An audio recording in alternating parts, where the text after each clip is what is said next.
chrétien qui n'aime pas la parole de Dieu a déjà échoué sa marche avec le Seigneur. Avant de commenter, écoute cet enseignement. Tu ne peux pas dire que tu aimes Dieu, mais tu hais sa parole.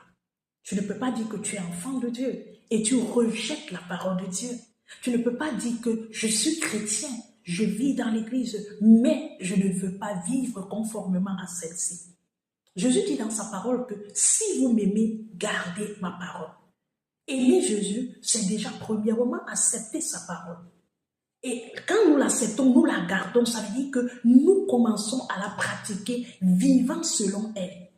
Beaucoup de fois, on passe beaucoup de temps pour gêner, pour prier, pour faire toutes choses, parce qu'on veut que Dieu nous réponde. On veut passer des heures et des heures dans la prière, mais on ne prend pas la peine de passer du temps pour écouter le Seigneur.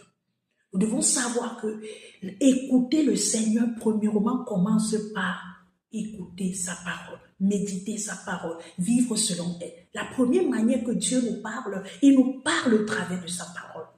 Alors j'aimerais interpeller à tout enfant de Dieu de revenir à la méditation de la parole de Dieu.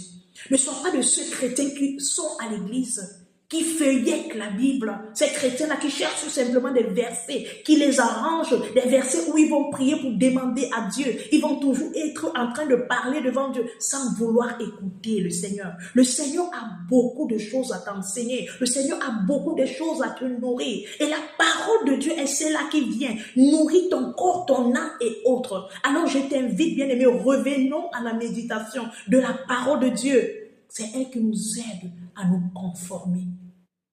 La Bible dit, ne vous bornez pas des faux raisonnements.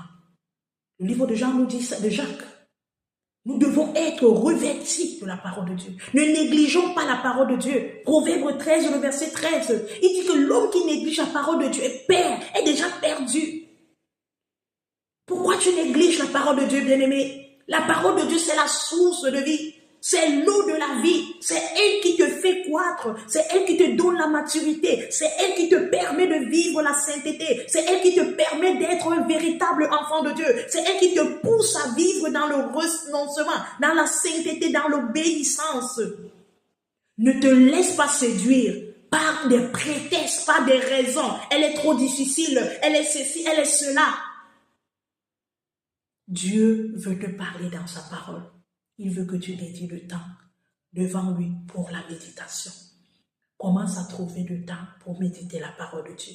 Commence à trouver le temps pour lire la Bible et passer des moments seul à seul dans la méditation pour écouter la voix de Dieu.